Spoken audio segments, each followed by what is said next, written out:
আমি বললাম ওকে। তারপর উঠে খাওয়া দাওয়া করে ঘুমিয়ে পড়লাম। সকালে উঠে ফ্রেশ হয়ে হালকা নাস্তা করে ভার্সিটিতে গেলাম। ভার্সিটি গেট দিয়ে ঢুকতেই ঈশা এসে আমার সামনে দাঁড়ালো। ঈশা বলল, কাল তোকে বললাম মাফ চেয়ে নে, তুই চাইলি না, আজকে দেখ তোর কি হাল করি। বলেই কাকে যেন ফোন করলো। আমি সেখানে দাঁড়িয়ে না থেকে কলেজের ক্যান্টিনে এসে বসলাম। কিছুক্ষণ পরে কলেজে একটা গাড়ি এসে থামলো। গাড়িটা হচ্ছে পুলিশের। পুলিশ গাড়ি থেকে নেমে ঈশার সামনে দাঁড়ালো। ঈশা হাত দিয়ে আমার দিকে ইশারা করে দেখালো। তখন সাইমন আর বাকি সবাই আমার সাথেই ছিল। আমি ওদের বললাম, সাইমন, এখানে যা কিছু হয়ে যাক না কেন তোরা কিছু করবি না। সাইমন বলল, কিন্তু দোস্ত। আমি ওকে থামিয়ে দিয়ে বললাম, যেটা বলেছি সেটা কর, কাউসারকে ফোন দিয়ে আসতে বল। সাইমন বলল ওকে। পুলিশ এসে আমার সামনে দাঁড়ালো। আমাকে জিজ্ঞেস করলো, এই তুই আব্দুল্লাহ? আমি বললাম জি। পুলিশ বলল, শালা দেখতে তো অনেক ইনোসেন্ট, মনে হয় ভাজা মাছটাও উল্টে খেতে জানো না, আর ভার্সিটি এসে সুন্দর মেয়ে দেখে টিচ করো। আমি বললাম, স্যার আপনার ভুল হচ্ছে, আমি কাউকে টিচ করিনি। পুলিশ বলল, শালা আমার মুখের উপর কথা বলিস? এই বলে আমার গালে সজোরে একটা চর মারলো। আমার ঠোঁট কেটে রক্ত পড়তে শুরু করলো। তারপর তারা আমাকে থানায় নিয়ে গেল। থানায় ঢুকেই ঈশা অবাক হয়ে গেল, কারণ আমাদের আগেই সেখানে কাউসার এসে বসে আছে। এসআই বলল, হ্যালো মিস্টার কাউসার, আপনি এখানে কেন? আমাকে একটা ফোন করলে আমি চলে যেতাম আপনার কাছে। কাউসার বলল, আগে বলুন আপনি ওকে কেন থানায় এনেছেন? এসআই বলল, ইফটিজিং কেস। কাউসার বলল, ও কাকে টিচ করেছে? এসআই বলল, ঈশা ম্যাডামকে। কাউসার বলল, oh really, do you have any proof? SI বলল, আপনার বোন আমার কাছে এসে কমপ্লেন করেছে, তাই আমাকে এর বিরুদ্ধে অ্যাকশন নিতে হয়েছে। কাউসার বলল, উকিল সাহেব? উকিল বলল, জি স্যার। কাউসার বলল, ওর জামিনের কাগজটা এসআই সাহেবকে দিন। তারপর আমার জামিন করিয়ে নিয়ে এলো। আর ওইদিকে ঈশা তো আরো রেগে আগুন হয়ে যাচ্ছে। আশা বলল, কিরে দোস্ত, কি হলো? কিছুই তো বুঝতে পারতাছি না। ওই ফকিন্নিটার জামিন করানোর জন্য তোর ভাই নিজে এসেছে? স্ট্রেঞ্জ।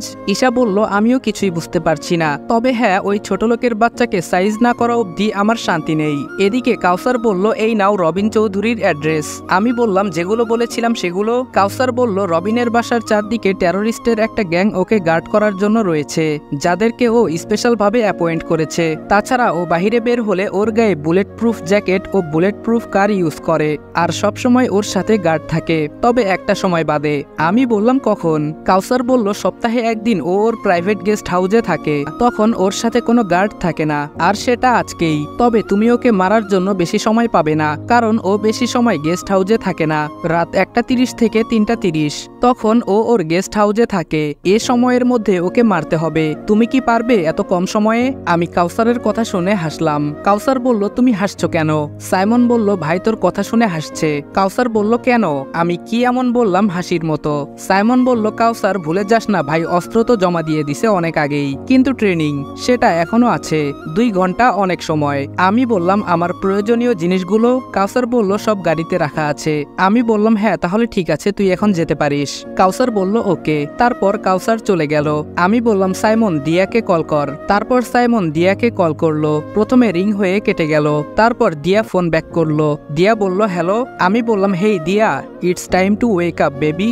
দিয়া বলল, হুম, অ্যাড্রেস অ্যান্ড প্ল্যান আমার পার্সোনাল আইডিতে মেল করো। আমি বললাম, কিছু বলার আগেই বুঝে নিয়েছো?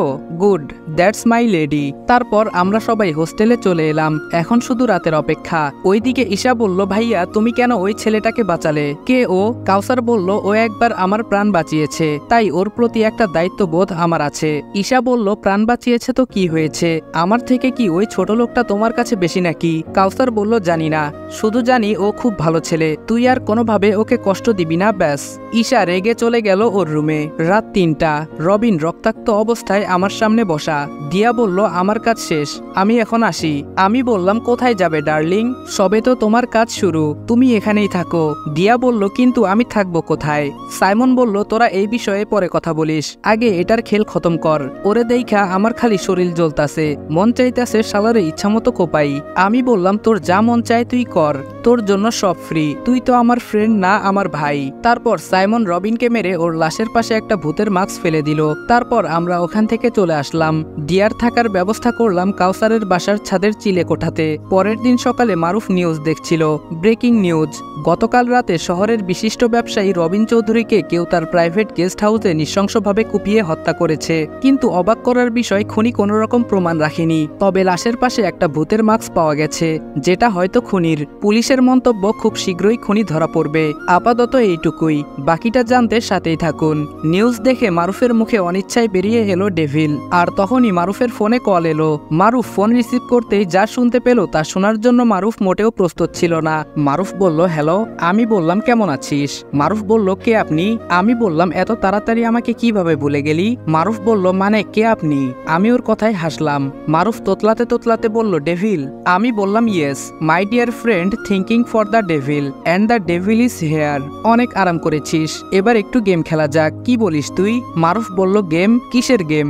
আমি বললাম, মৃত্যুর game, do or die. Time limits 5 day. আমার শিকার 5 জন। কখন কাকে কিভাবে মারবো না তুই জানিস না আমি। ওরা তোর সঙ্গী, তুই চাইবি ওদের বাঁচাতে আর আমি মারতে, কারণ যে তোর সঙ্গী সে আমার দুশ্মন। ওদের না বাঁচালে তোর জন্য বিপদ, কারণ আমি যত ওদের কাছে এগোবো মৃত্যু তত তোর কাছে আসবে। Stop me if you can, the game is on and your time start now. Maruf বলল, হ্যালো ডেভিল। আমি ফোন কেটে দিলাম। সাইমন বলল, আমরা তো জানি না ওরা কোথায় আছে, তাহলে ওদের মারবো কিভাবে? আমি ওর কথায় কিছুটা হাসলাম। সাইমন বলল, শফিক আর ওই এসআই, তাদের কি করবি? আমি বললাম, এভরিওয়ান হ্যাভ টু ডাই। কাউসার বলল, তুমি ওকে চ্যালেঞ্জ কেন করলে? ও তো এখন সাবধান হয়ে যাবে। আমি একটা শয়তানি হাসি দিয়ে বললাম, সেটাই তো আমি চাই। কাউসার বলল, মানে? আমি বললাম, when devil is on action don't show any reaction, do what I say. Kawsar বলল, ওকে। আমি বললাম, সাইমন। সাইমন বলল, হুম বল। আমি বললাম, শফিককে ফোন কর। সাইমন বলল, হুম। তারপর শফিককে ফোন করলো। ফোন রিসিভ করার পর শফিক বলল, হ্যালো। আমি বললাম, শফিক, মারুফের সাথে থেকে অনেক উড়েছিস, এখন সময় হয়ে গেছে তোর ডানা ছেটে দেওয়ার। শফিক বলল, কে তুই?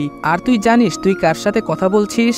আমি বললাম, কথা যখন বলছি তখন জেনেই বলেছি, এখন প্রশ্ন হচ্ছে তুই কি জানিস তুই কার সাথে কথা বলছিস? শফিক বলল, তুই যেই হস, নিজের ভালো চাস তো মাফ চা আমার কাছে, না হলে তোকে জেলের ভাত খাইয়ে ছাড়বো। আমি ওর কথায় উচ্চস্বরে হেসে বললাম, ডেভিলকে আটকে রাখতে পারে এমন পুলিশ আর এমন জেল এখনো তৈরি হয়নি। শফিক তোতলাতে তোতলাতে বলল, ডেভিল। আমি বললাম, ভয় পাস না, আমি তোকে কিছুই করব না, প্রমিস, কিন্তু আমার একটা কাজ করে দিতে হবে। শফিক বলল, কি করতে হবে বলেন, আমি সবকিছু করতে রাজি আছি। আমি বললাম, যেভাবে আমার পিছে থেকে আমাকে ছুরি মেরেছিলি সেভাবে মারুফকেও মারতে হবে, না হলে তোকে মরতে হবে। শফিক বলল, ভাই আমি আপনার কাজ করতে রাজি আছি, আমাকে মারবেন না প্লিজ। আমি বললাম, এসআই রানা, আমার ওকে চাই। শফিক বলল, পৌঁছে যাবে। আমি বললাম, সময় আর জায়গা তোকে মেল করে দেওয়া হবে, তবে কোনো রকম পলিটিক্যাল বুদ্ধি খাটালে নিজের জানটা আর ধরে রাখতে পারবি না।